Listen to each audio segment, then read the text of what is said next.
是剑九皇让我来的。老黄，等等，你是说，是老黄让你把黄满儿带去龙虎山？剑九皇知道世子为难，他离开了北凉，先来到了龙虎。世子应该知道，你弟弟现在可是奇货可居啊。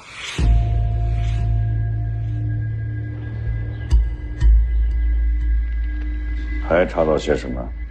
查出些支持小王爷上位的，没抓。和宁峨眉一样，都是被丢出来的饵。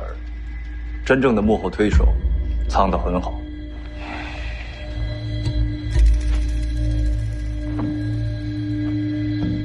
凤年还在武当，是，一直不肯下山。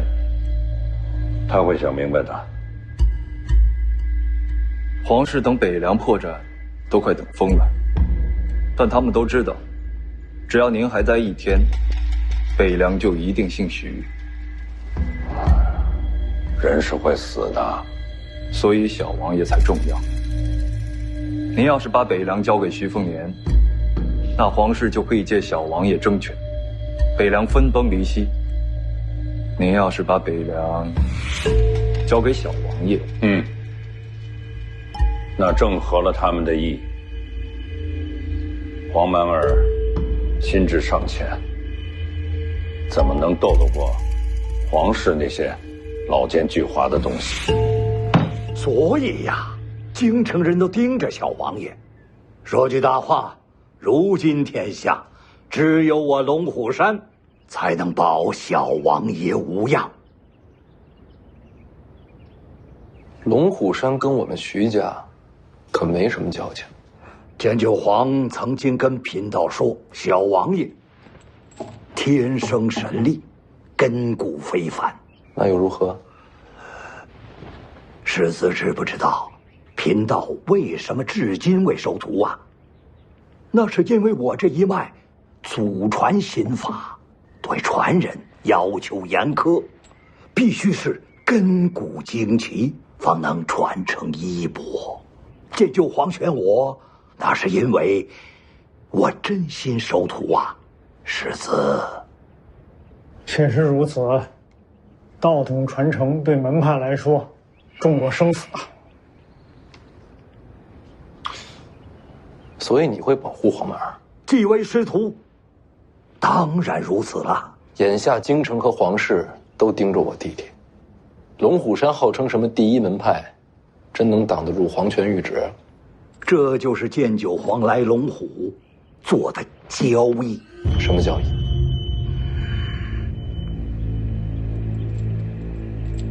此事涉及皇室，乃是绝密，贫道只能说给您一个人听。啊，我去外边等。你可以留着听。我这样的身份，听黎阳朝的秘密，你是嫌我死得不够快吗？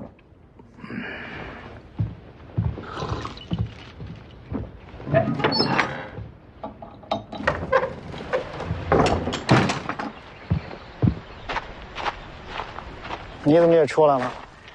怕死。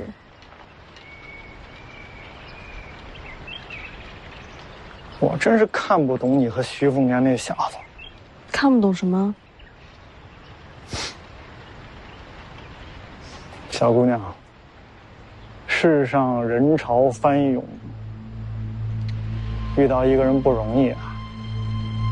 人跟人又没链子锁着，时光一冲就散了。多珍惜眼前，别像我，到这个年岁，就剩下遗憾了。没什么好珍惜，我和他，结果早就注定了。什么结果啊？生和死。就剩我们俩了，说吧。世子觉得，这龙虎山为何能封为天下第一门派呀？投效的早。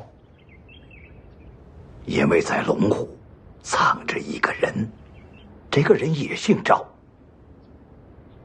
那龙虎山天师一门不都姓赵吗？不是天师的赵，是皇室的赵。皇族。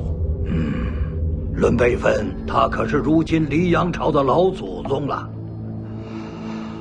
贵族藏匿在龙虎，这天下第一门派还能给谁呀？他为什么藏在龙虎？他在垂钓。什么？具体的你不用理解，你只需知道，此人求的是武道终极，人间至高。可是要想走通这条路，无敌城王仙芝是一道避不开的墙啊！龙虎山有个老家伙，一直想试探一下王仙芝的底细，但是他根本不敢出手。那知道我要去迎战，欢天喜地的要在旁边观战，这不就是买卖吗？老黄用自己做交易。正是。剑九皇挑战王仙芝，那人借此探王仙芝虚实，条件是龙虎护住小王爷。那皇室能善罢甘休吗？毕竟是皇族先辈开口了。再说，他人留在龙虎，皇室自然放心。再加上，贫道我要传承弟子，必会在暗中守住小王爷。这明里暗里，小王爷都是万无一失啊。世子，剑九皇曾经说过，他来龙虎就是为了世子闯出第3条路来。我这几天一直在想我们这游历3年遇到的事情。老黄是没用，但是也想能够帮到少爷。老黄啊，他跟王仙芝分出胜负没有？最新消息，他已经来到武帝城外，估计这决战结果很快就会传来。若有消息，贫道第一个告知世子。话都说尽了，贫道现在可以见小王爷一面了吧？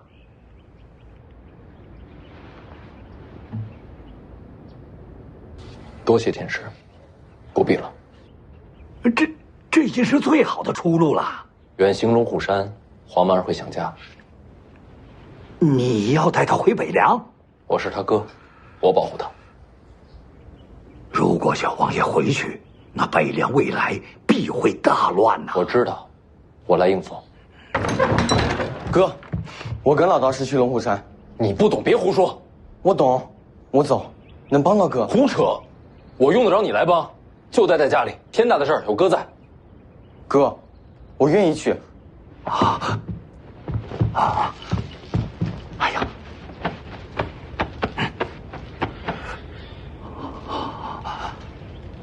想不到天下真有如此根骨，看来剑九皇没有骗贫道啊！贫道这一脉，终于有了传承了。老道士，我们能走了吗？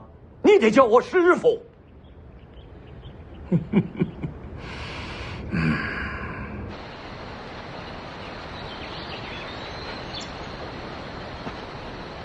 出个门带这么多人，我也不想啊。门派最新规矩，天师出门，必须是这规模。那你刚刚干嘛关了门才说话？这架子要是不端足喽，他们肯定会禀报掌门。回头啊，得多啰嗦，麻烦得很呢。你们龙虎山规矩这么多？师子放心，贫道的庭院是在龙虎山的脚下，离门派很远。我那儿没什么规矩，绝不会委屈了我的徒儿的。不能打他，不能骂他，不能欺负他。我好不容易找到徒儿，我就算欺负自己也不会欺负他呀。哎呀，世子，你就放心吧，贫道那儿是山清水秀，冬暖夏凉啊，小王爷一定会喜欢的。山里还有珍禽异兽，他想抓就去抓；山上还有桃树和山楂树，他想吃就去摘呀。山楂树？对呀，山楂树多吗？多呀，很多的山楂树。怎么，徒儿你喜欢吃山楂？我哥爱吃。哥，等山楂熟了，我全部采了藏起来，留给你吃。好，等山楂熟了，我就去看你。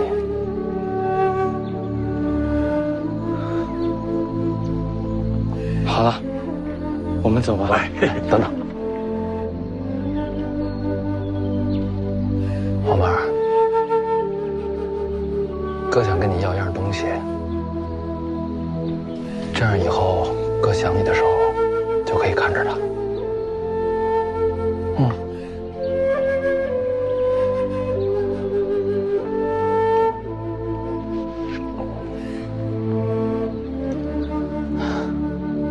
好，哥，以后你要是想我了，就大声喊我，我一定能听见。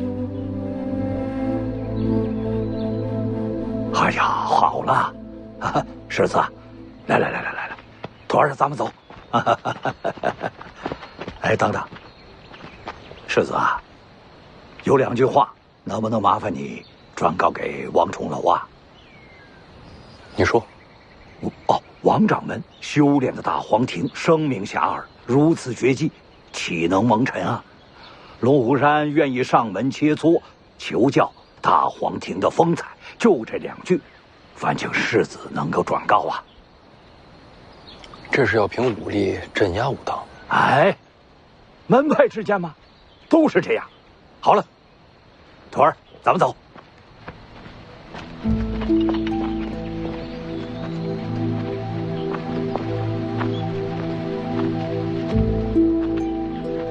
黄妹儿，你要是不想走了，就跟哥说一声，哥把你留下。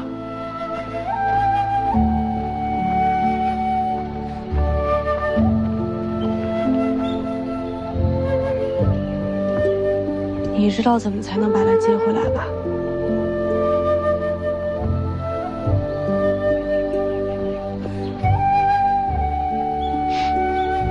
我知道。我接手北凉，就能接他回家。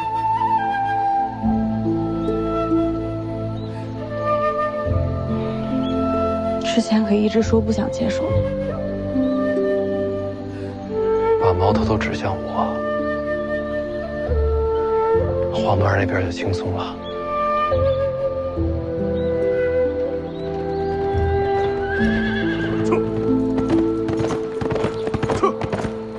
咦？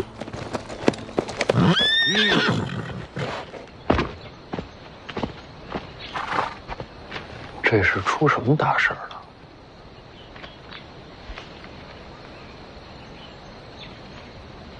他看你干什么？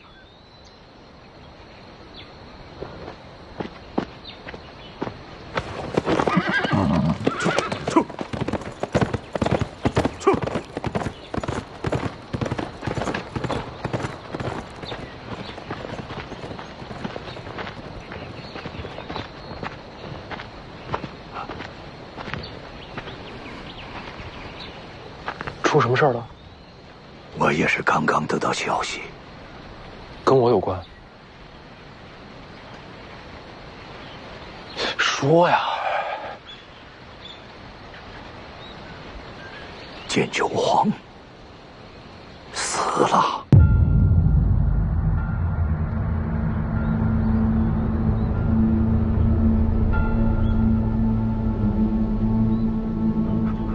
给我。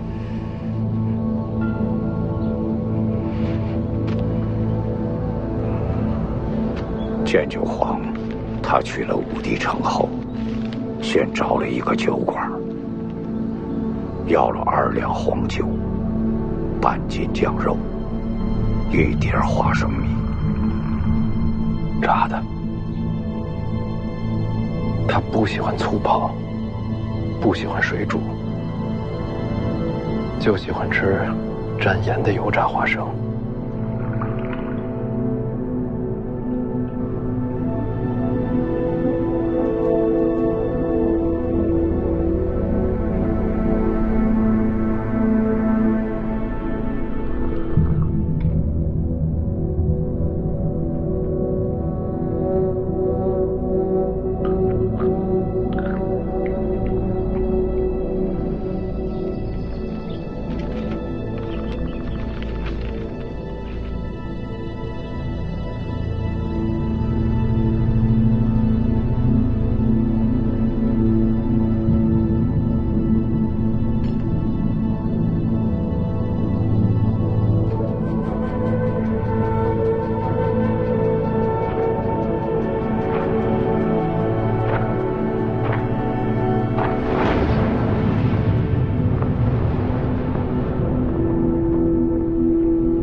献之闻声而至，剑九皇舞剑进出，8剑士轮番对敌，王献之始终是单手应对，一步未退。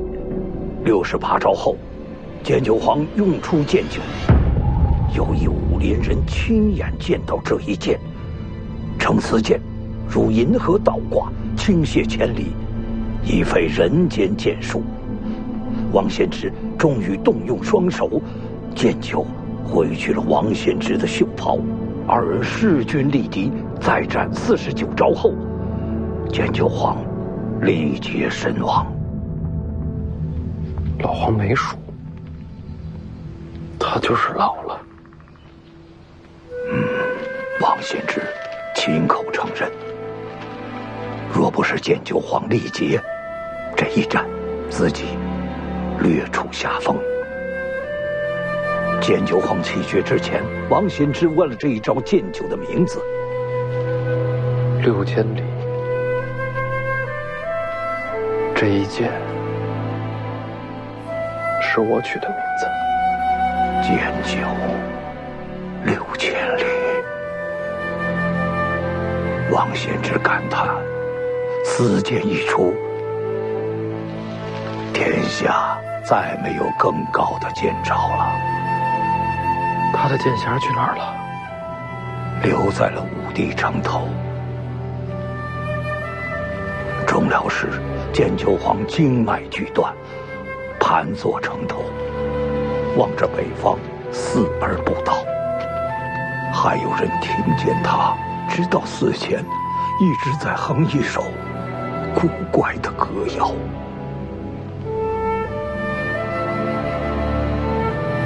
北方，他这是看着北凉呢。能把王献之逼成这样，天底下没有几个了。剑九皇已经是传奇了。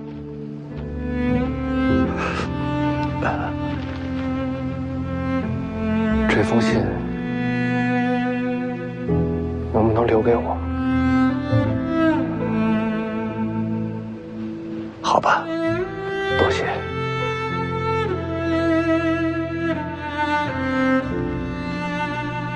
世子节哀吧，剑九皇也算是求人得人。贫道告辞了。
剑九皇战死了。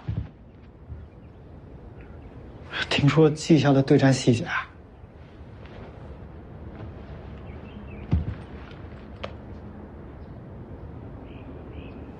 逼王献之出了双手。好个剑九6000里，可惜不能轻剑啊！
少爷啊，这学武不吃亏，学武不上当，你也跟我。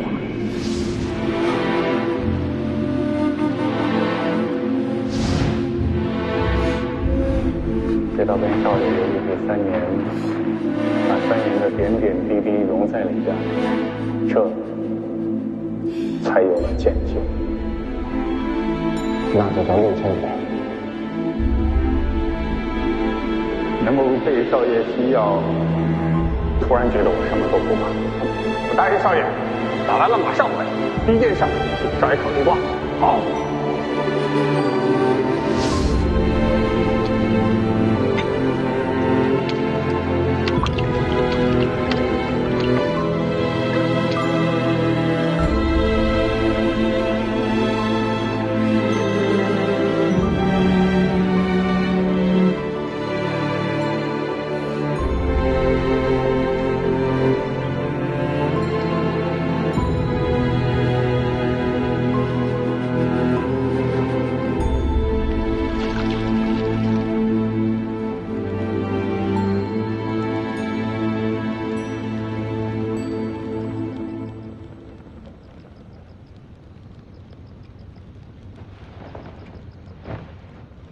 烛火不够，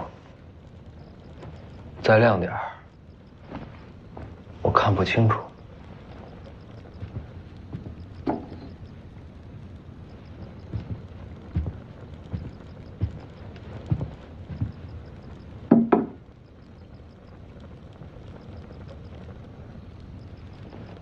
看够了吗？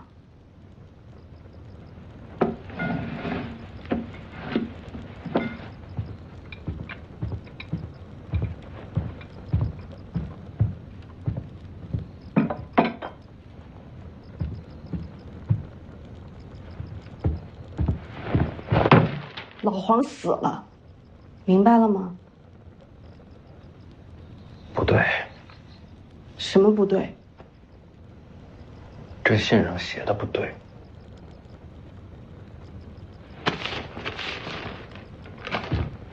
哪儿写的不对？我来来回回看了无数遍，这上面只写了剑九黄的名字，为什么不写老黄？他们只知道剑九黄是无双剑客，谁又会去想马夫老黄？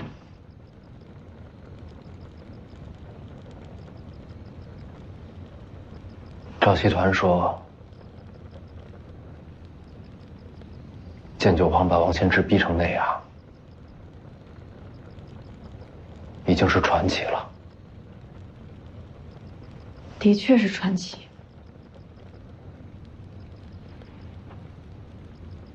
他剑九黄成了传奇，可是我的老黄没了。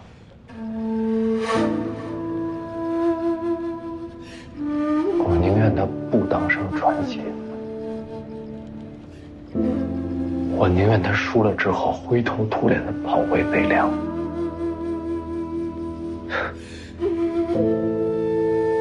那个时候，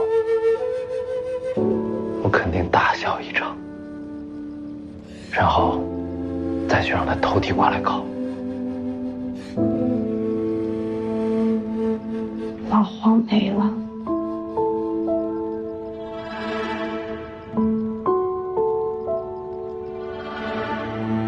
是啊，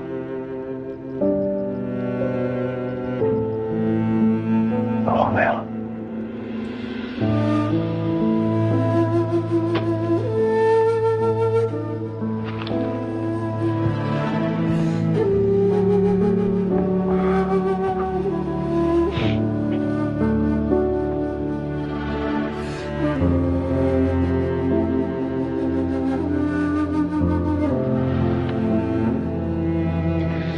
回家吧，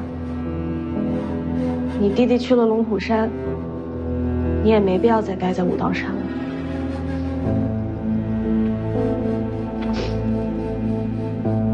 老黄，我要学武。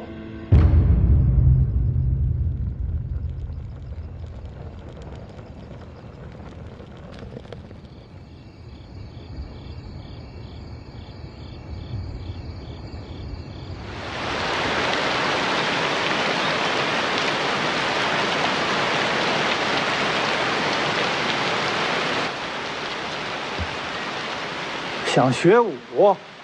你这个身份学什么武啊？想杀谁一句话，北凉铁骑就替你杀干净。我想自己动手，去武帝城战王先知。你知不知道自己在说什么？老黄死在武帝城，我要把他剑匣拿回来。还拿回来？王先知是什么人物？有他在，天下便无敌意。你一招一式都没学过，现在跟我说要挑战王先知。是。你呀，找张床，躺在上面一闭眼，做梦去吧。我现在是不如他，但我可以练。你以为你是天纵奇才，要追上王先知练多久？50年？多少年都可以，剑匣不能一直放在上头。请前辈赐教。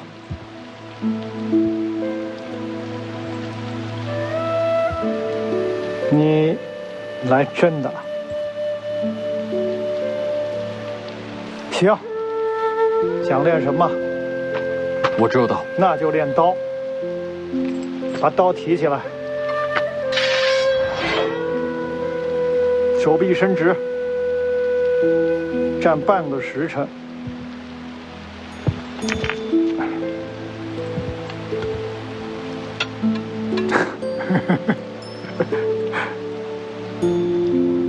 半个时辰之内，石头要是掉了，就别找我了。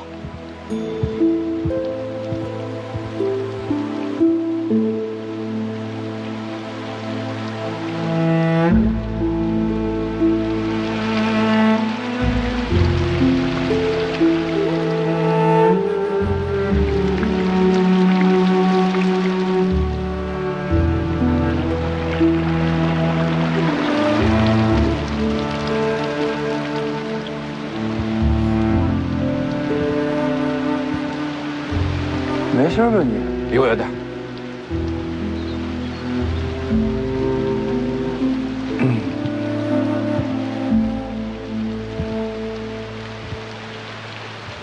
半个时辰到了，石子没掉。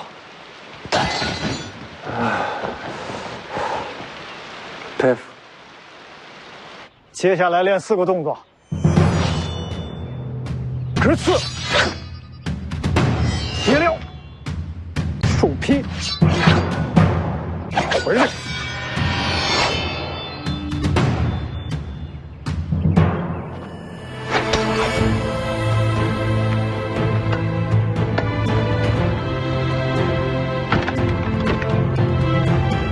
各4000下。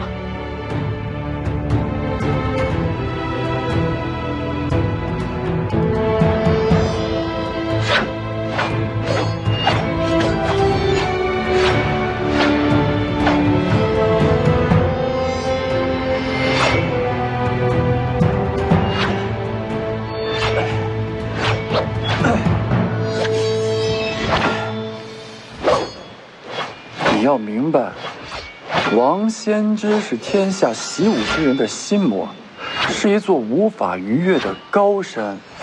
哪怕是当年一剑威临天下的剑神李淳罡，都被他2指斩断名剑木马牛。赵西团给王重楼传话，说什么？王掌门修炼的大黄庭声名遐迩，龙虎山愿意上门切磋，求教大黄庭的风采。你怎么不早点告诉我？忘了。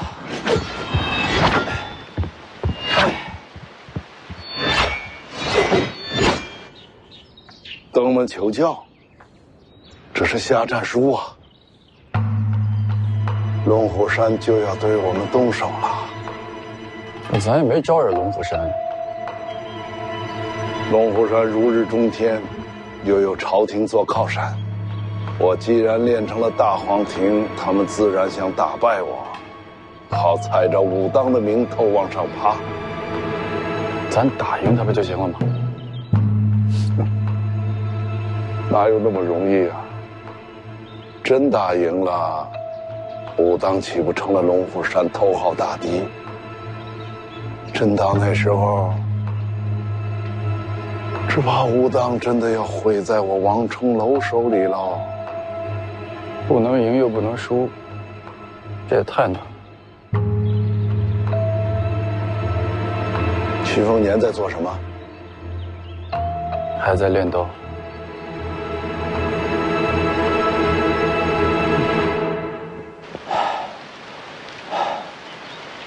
我练的还行吗？乱七八糟。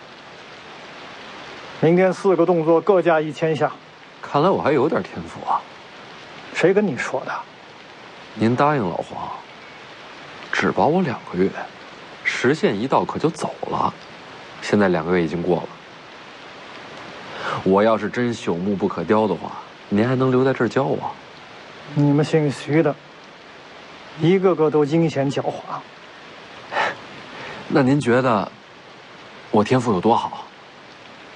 我承认，你是天生练刀的材料，但刀法能练，内力真气怎么办？一起练。练是能练，可是太晚了。内力真气都是辛苦功夫，只能靠日积月累。你这个年纪才开始练，很难追上别人。有没有什么速成的办法？没有，事实就是这么残酷。你这辈子也不可能与王仙芝为敌。想去武帝城，除非动用北凉铁骑。明天4个动作，我各加2000下吧。没有意义，没有内力做基础，2流高手就是你的极限。我努力试试。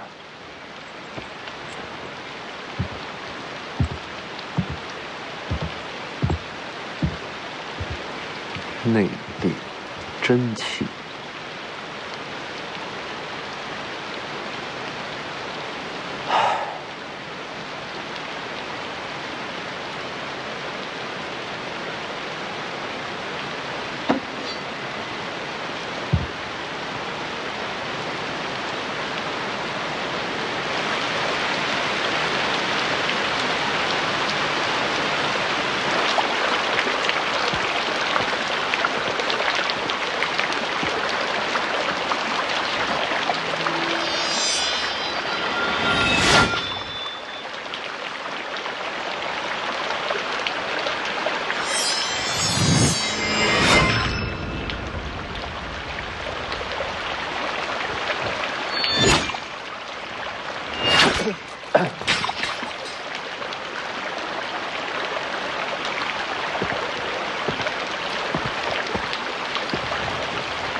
世子是想将这瀑布斩断？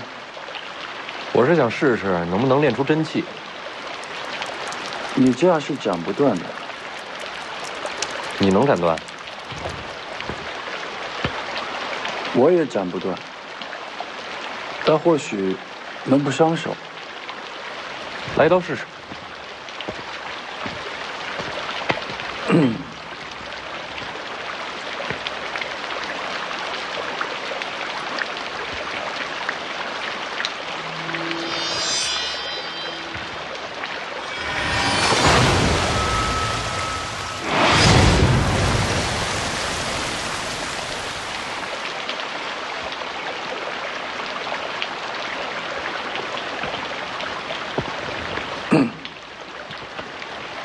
你会武功？不会。那你这是什么门路？其实这是拳法路数。你不是不会武功吗？哪儿学的拳法？我自己想的。你自己想拳法？我在玄月宫里看道经，做麻了活动身子，想出的拳法，走的是8卦道4象3才归2仪的回眼路数，只是离太极和无极还差得远。我这是瞎来的，打架不行，但或许砍瀑布可以不伤手。世子想我也可以试试。拳法的路数也能用在刀上？抱一方为天下事，拳刀有何不同？所以完全可以从剑谱里学刀法。什么剑谱？武当的基本剑谱。世子看看会有什么启发？有没有真气速成大法？没有。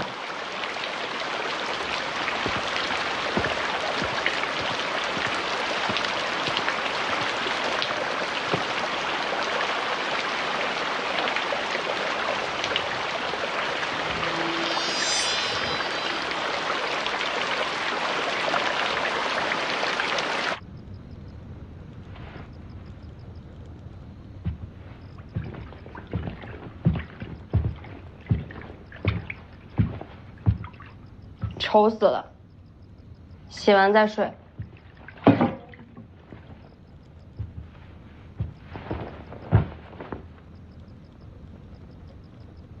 你是觉得你这么做，老黄就能活过来吗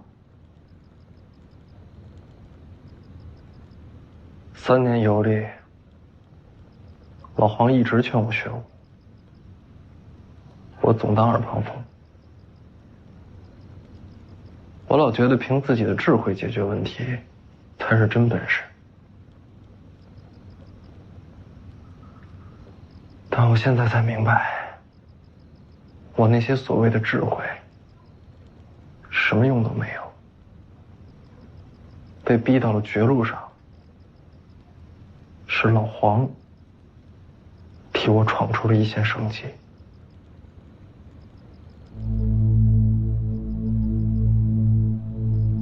我现在学武，第一是我想取回老黄的剑匣，再一个，我不希望将来再遇到这样的局面，又是别人为我牺牲，而我自己什么都做不到。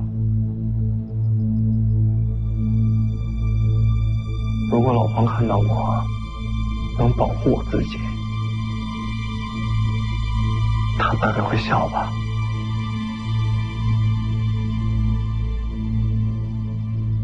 别把自己练死就好。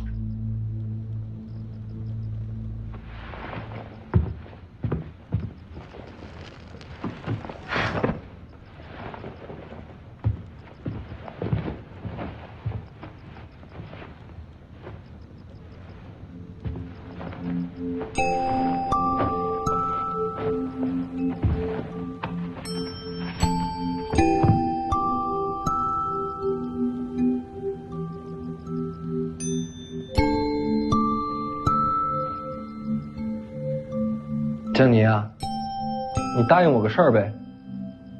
干嘛？将来我要是遇上麻烦，你千万别管我，转头就跑，行吗？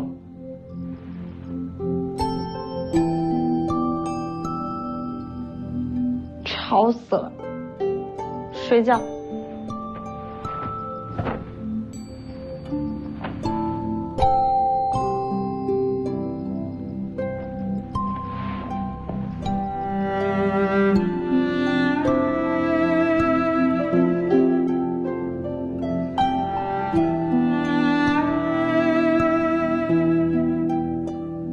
如果你快死了，我会先用神符捅你2刀，起码让你死在我手上。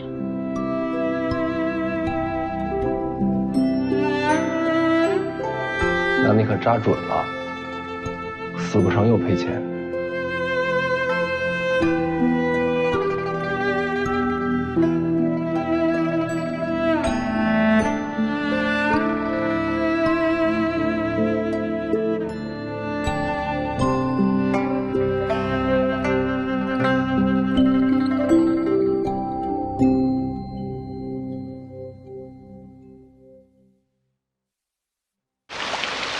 世子，世子，上次怎么做的？再来一遍让我瞧瞧。别废话。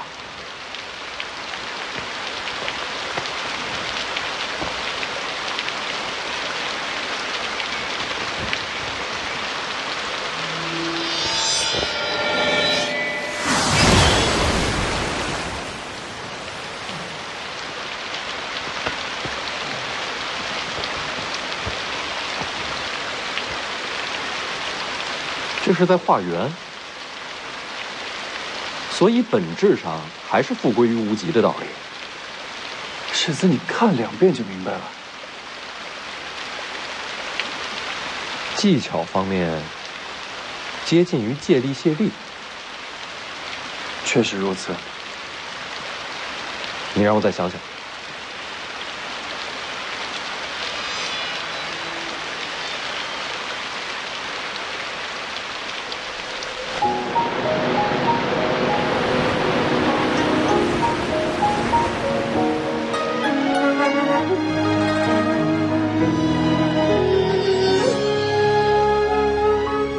在这段路的尽头，就挥一挥手，用这份遗憾欢笑对匆匆，恩怨翻腾不休，听有苍生笑我痴梦，逍遥不够，山河漫漫游，残花待雪中，心事如风，铁马轻骑歌颂，肝胆万山重，举风霜雨酒，斩断了俗世年头，一夜东去，青丝到白首。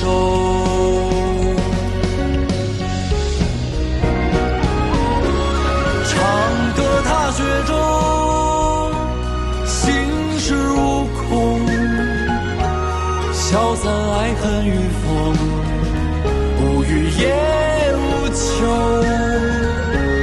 天涯的渡口，一人陪马儿轻手，多么富有，填下了心中。烟雨红楼，天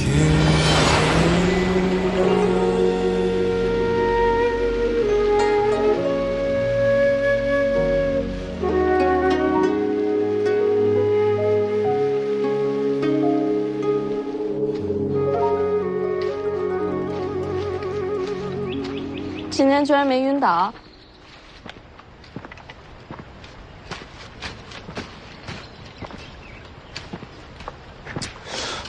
这黄瓜熟了吗？不许动！没熟啊？这是我的菜园。你种菜又不让人吃，你种菜干什么？我愿意。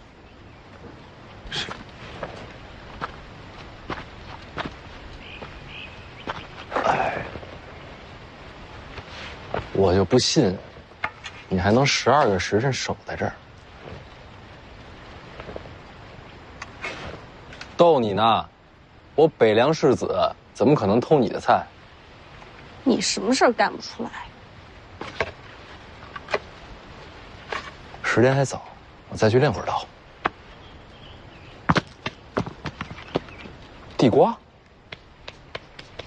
不知道怎么的，菜地里混进了这东西，我才不要！你拿走吧。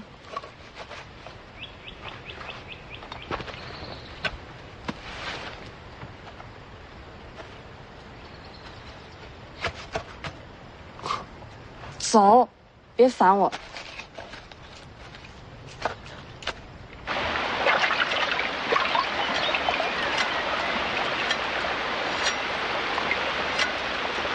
你这是干什么呢？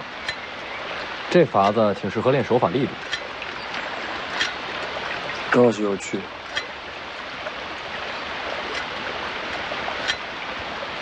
世子，江妮姑娘每天把那个菜园当禁地一样守着，你这地瓜不是偷出来的吧？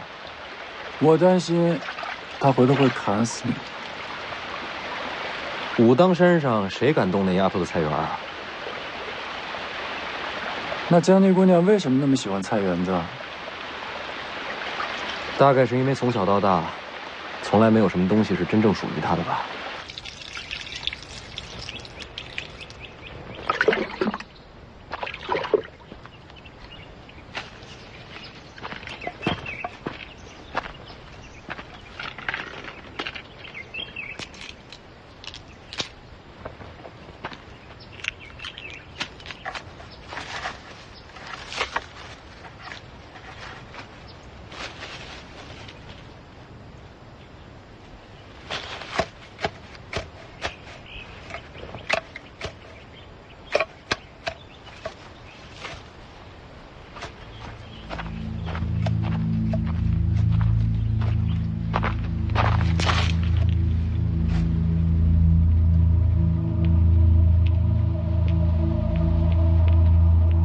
徐凤年呢？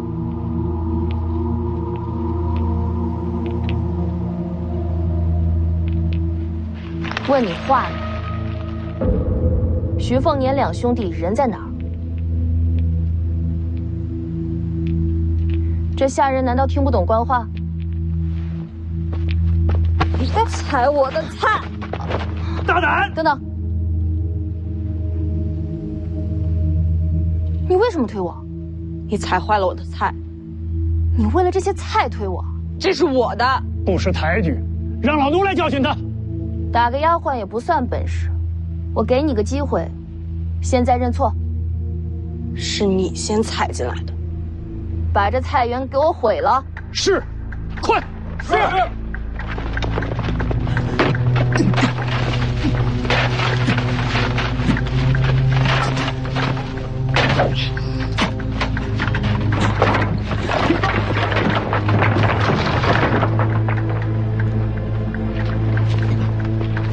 回头老奴给您洗干净。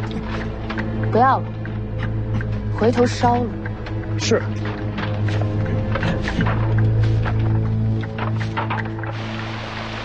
唉，你这地瓜烤的，比老黄差远了。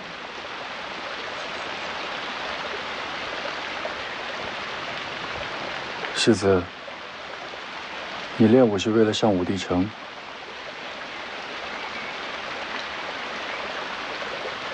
连你也觉得不可能啊？为什么不可能？因为我才刚刚开始练，而王仙芝早就天下无双了。那我怎么办？我还从来没有开始练过武。这跟你有什么关系啊？哼，因为我是天下第一。你，天下第一？对，我肯定是天下第一。那你什么时候开始练武啊？没打算练。然后你要当天下第一。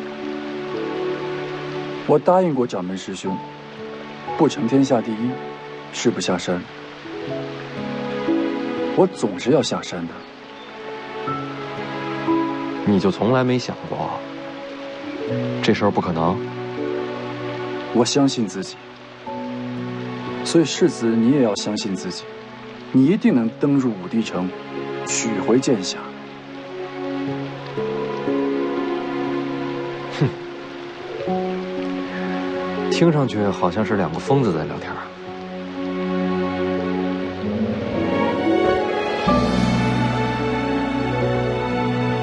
连自己都不相信，还有什么能相信？徐凤年，你一定能登入武帝城。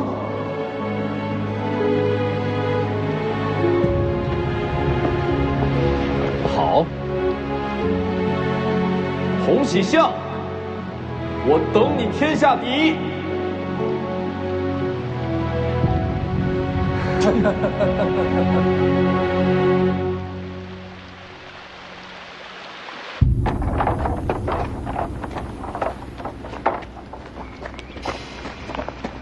都办好了。认错。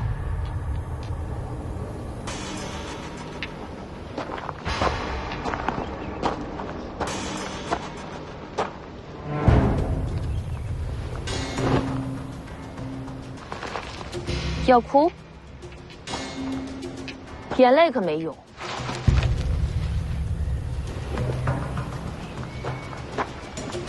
放肆！别过来！眼泪没用这种事儿，我早就知道。跪下！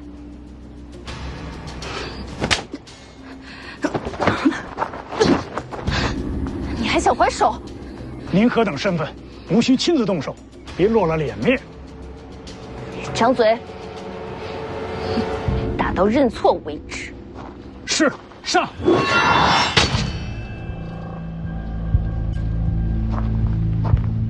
是徐凤年。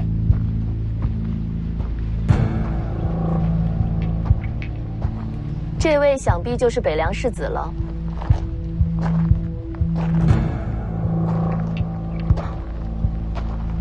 果然是粗鄙之徒，不识礼数。疼啊？不疼。受欺负了？他踩我菜，我就推他；他回我院子，我就扔他一身泥。除了这一巴掌，我都还了，我才没输他。堂堂北凉王世子，连个丫鬟都教不好，真是让人失望啊！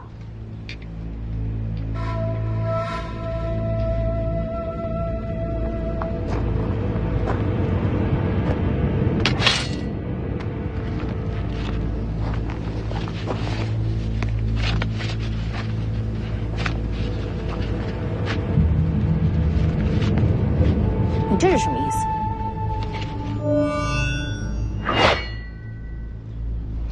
认错。你说什么？我背后这丫头本世子欺负得，你们欺负不得。怎么，世子也不问问我等来历就想动手吗？打狗还问名字吗？哼，世子倒是尖牙利齿，怕是你没这本事。给我上，别打死就好。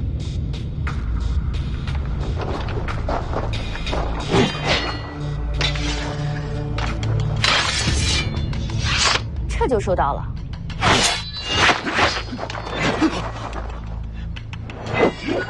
他不是不会武功吗？应该是刚入门，看他那力道技巧，倒也上乘。只可惜呀，终究还是少了一点真气。就会这一刀吧？这老白脸是你相好啊？哼！杀了他！找死！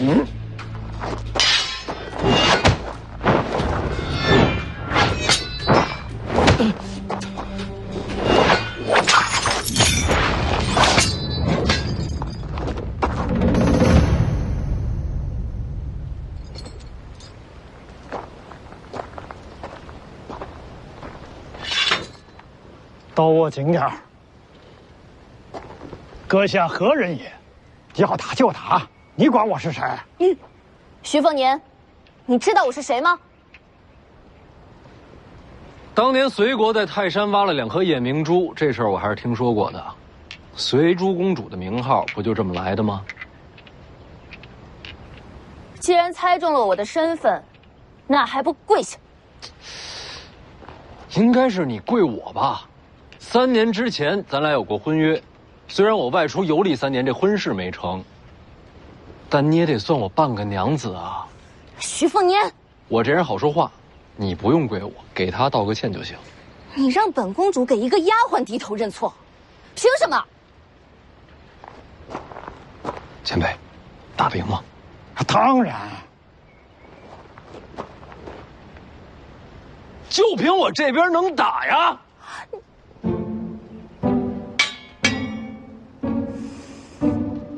对黎阳公主出手，孙雕四在，拿下他们！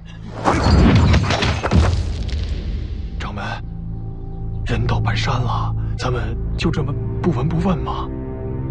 对呀，一个是黎阳公主，一个是北凉世子，帮谁都是祸事。龙虎山送了战帖之后，已经有不少弟子相继离去。掌门，若是投效皇室，龙虎山就不敢咄咄逼人了。不就是上山比武吗？掌门的大黄庭未必就输给龙虎天师。是，输赢都一样。什么意思？龙虎山只是个幌子，想重新整顿天下门派的是皇座上的一位。京城能支持龙虎山，也就能容下我们武当。这几年龙虎山吞并了不少门派，个个都拆去山门，迁往京城。真要这么做，武当就毁了。哎，起码有条活路啊！这样，哎，你说呢？我不能去京城。为什么？我发过誓啊，我成不了天下第一，誓不下山。现在可不是开玩笑的时候啊！哎，有道理。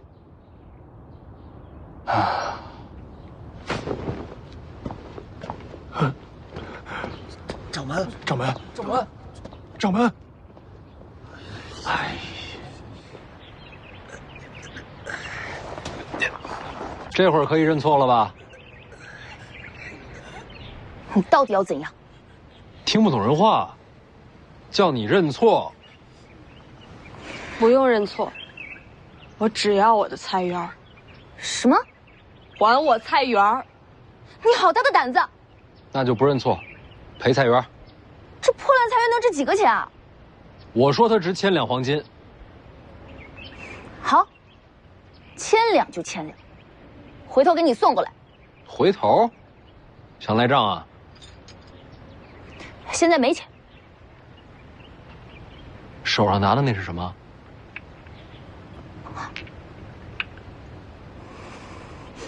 武当山的人都死绝了吗？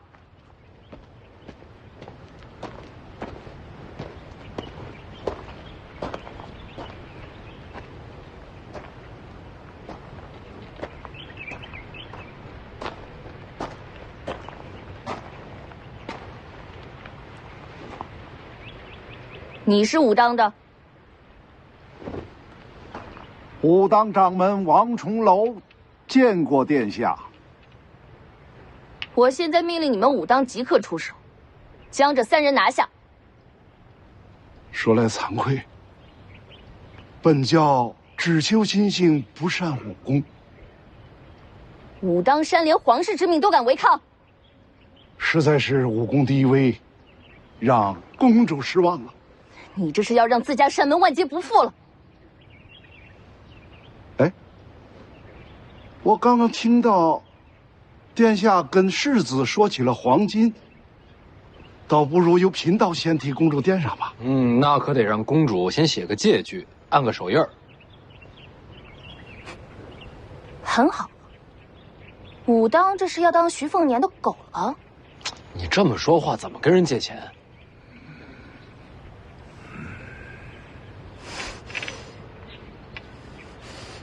给你。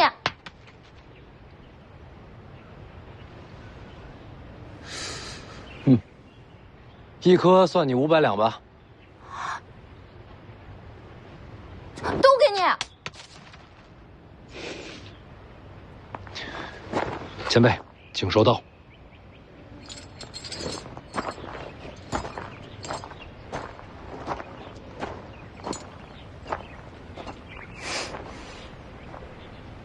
老奴无能，给殿下丢脸了。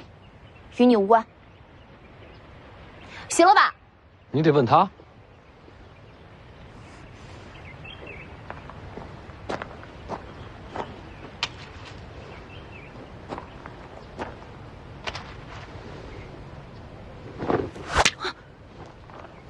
我只要菜园，你把它变成刚才的模样。那个，这丫头不识货，你那俩珠子，不要的话给我。你要，我偏不给。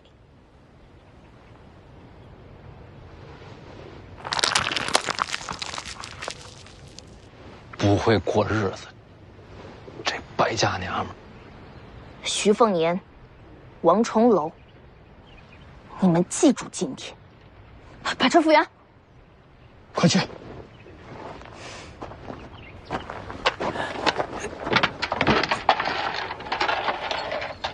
停一下。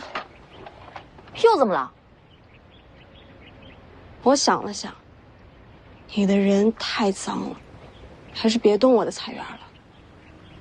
你是故意羞辱我？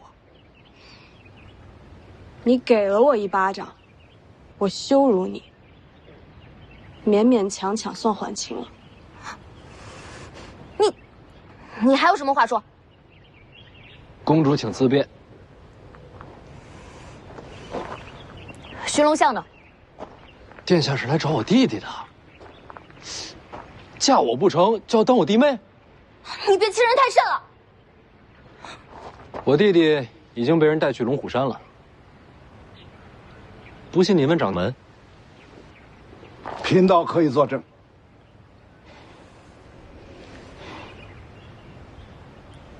下茶。是，殿下。走。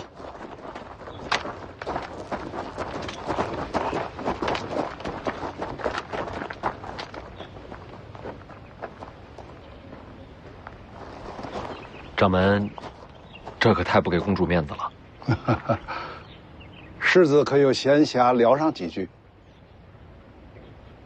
等我一会儿。贫道在世子练刀的瀑布处等你。马上就来。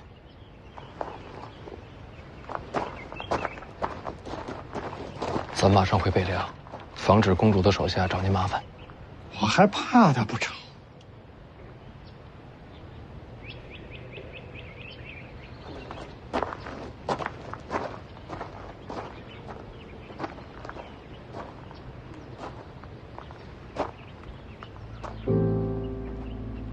结齐了。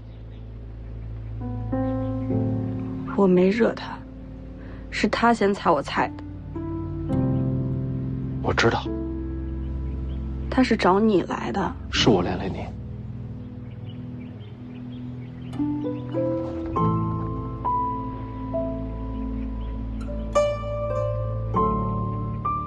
要不我给你复原？算了，我就这命，我什么都不该有。就算拥有点什么，最后也都会这下场。这世上哪有这样的命？我父王没了，母后没了，家没了，国没了，所以不用复原了。我生来就欠这世间的，都会了才好。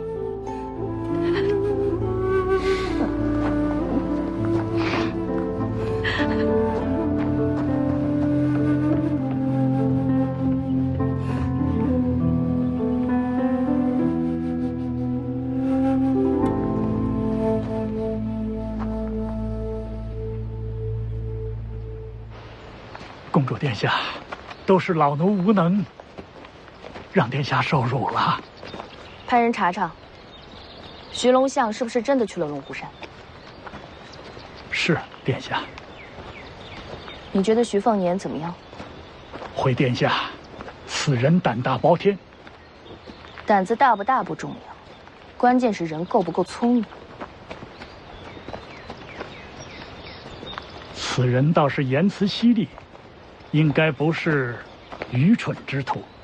我觉得正好相反，此人莽撞无知，是真正的蠢材。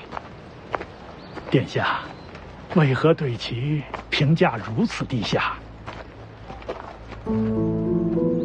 京城和北凉的关系微妙得很，表面上君臣齐心，暗地里毛。他徐凤年若是真的聪明，便不该说穿我的公主身份。万一闹得不可开交，北凉和京城都无法收场。哦，殿下方才是故意惹怒徐凤年。这次来武当，一呢是为了徐龙相，二呢也是想亲眼看看他是什么样的人。你还真以为我急着赶过来就是为了和他吵架？那徐凤年历年行事，宫中应该都有记载。那种东西没用，徐骁总要死的。徐凤年本性如何，对皇室威胁多大，总要亲眼瞧了才知道。原本准备了不少手段，没想到一个丫鬟就让他乱了方寸。北凉交到这样的人手里，也算是徐家气数将尽了。当如殿下所言。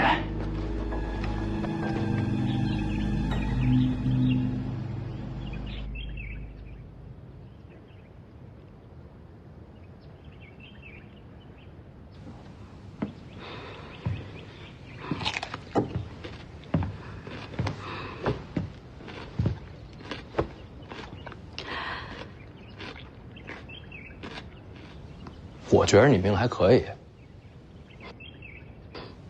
虽然是历尽苦难，但终究最后做了我的丫鬟，也算是否极泰来了。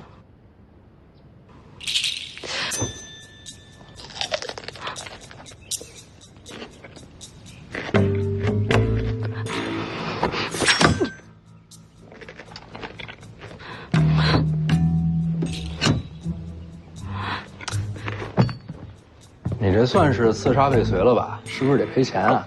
我扎地。那你不是脑子有病吗？匕首扎地了。是啊，就你最聪明。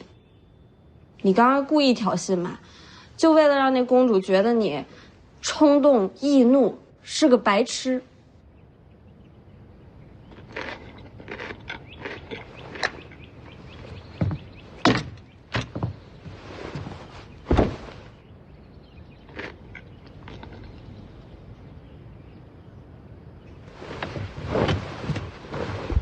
有那么一点点是故意为之，主要还是因为我脾气不好。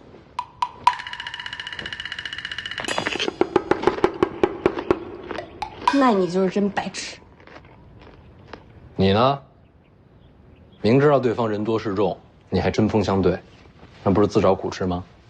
这世间如铁石利刃，我偏就不服软。你这样，那随珠公主恨死你了。比起我，更恨你才对。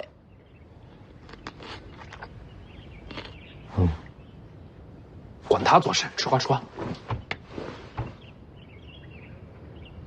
你别扔啊，这瓜种的不错。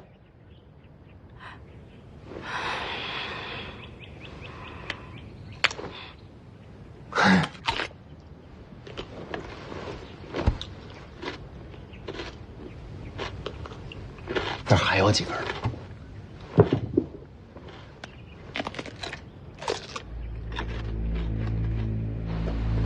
两个我都恨。殿下不是故意试探的吗？那也要生气。徐凤年和那个丫鬟对我如此羞辱，我怎能咽得下这口气？可他终究是北凉世子，怕是不好动手啊。不仅仅是徐凤年，还有王重楼。从方才情形来看，武当是铁了心投靠北凉。若有北凉做倚仗，怕是武当也不好动手啊。徐骁从来不给江湖门派好脸色，他王重楼怕是要自作多情了。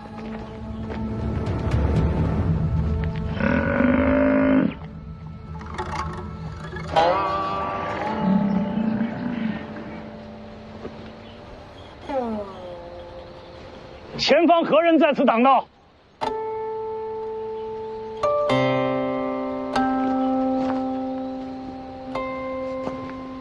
洪喜相。洪喜相，王重楼的小师弟。正是。因何拦路？掌门师兄一意孤行，想要与朝堂为敌。我等武当上下，愿拨乱反正。哦，这是要反你家掌门了？也不是反，只是寻一条活路，总不能让师兄把武当拉下深渊。王重楼修成了大皇庭，你一个小道士，靠什么拨乱反正？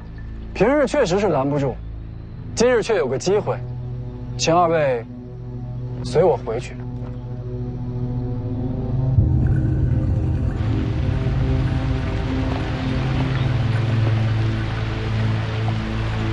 刚才多谢掌门仗义直言。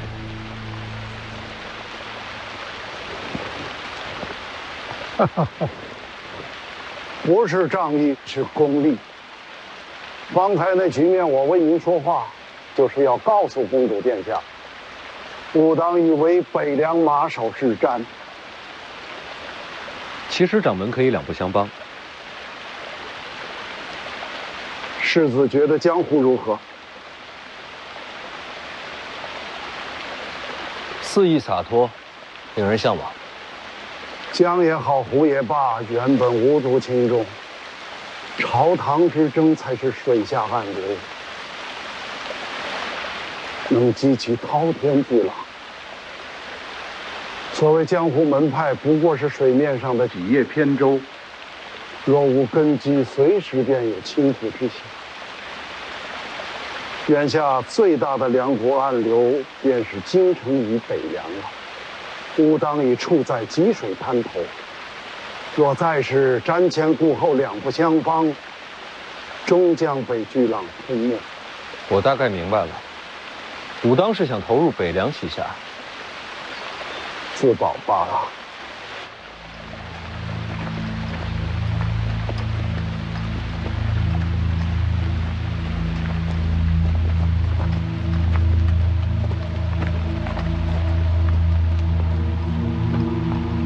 你家掌门这是想做什么？世子应当知道，天下武者分为9品。听过。28品无需多说，单说这1品人物，王仙芝定是1品。没错。可1品之中，又分为4重。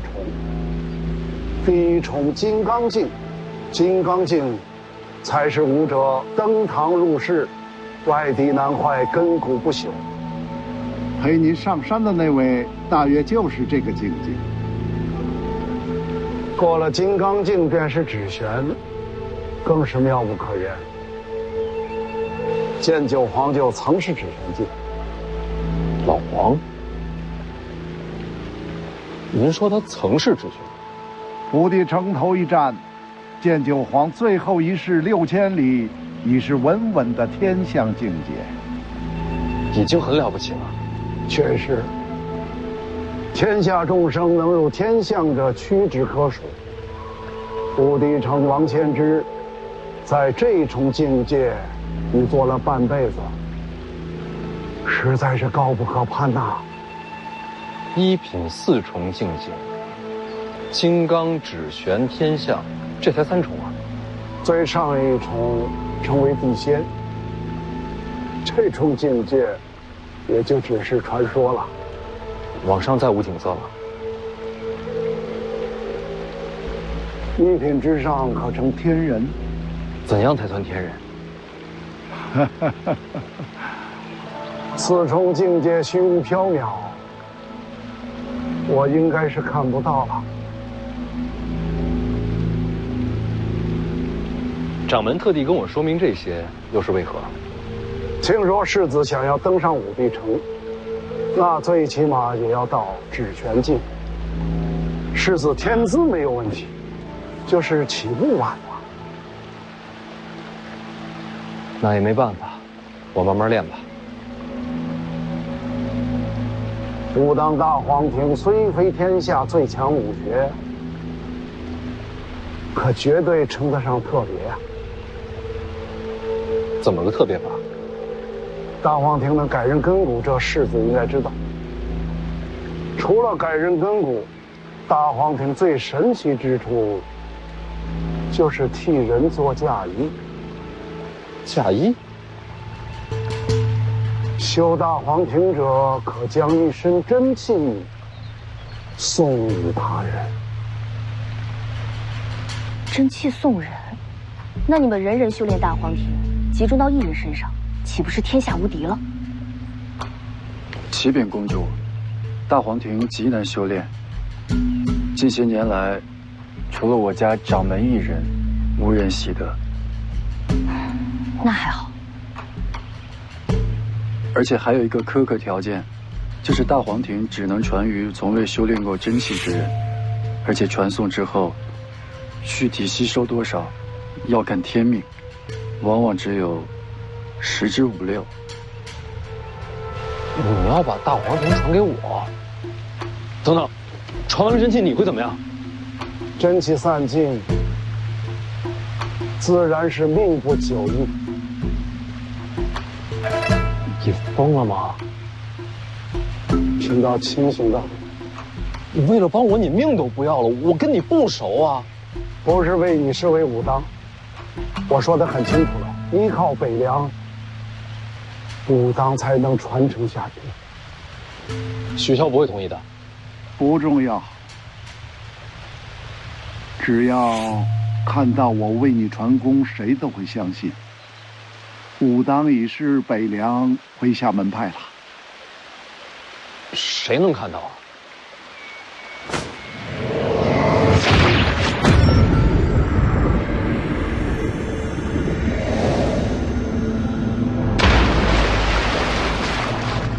王重楼要传功给徐凤年。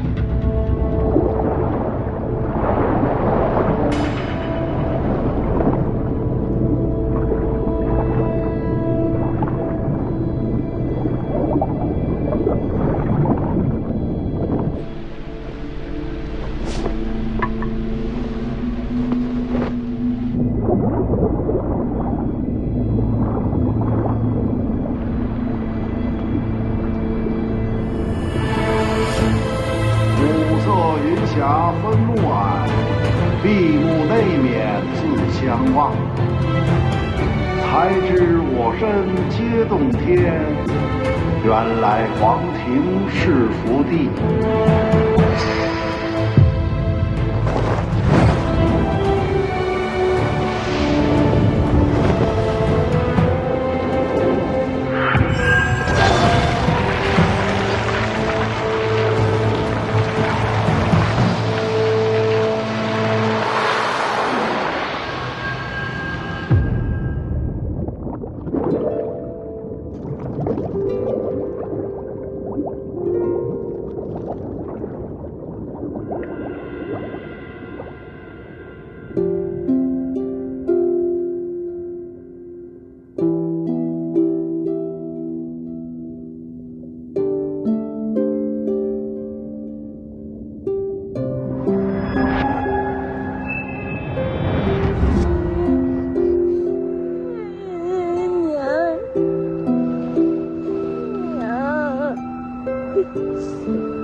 活不过来了。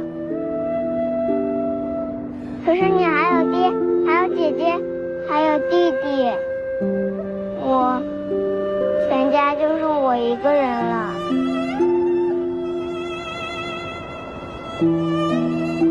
他会一直住在你心里，一直看着你。擦干净，别让他看见你哭。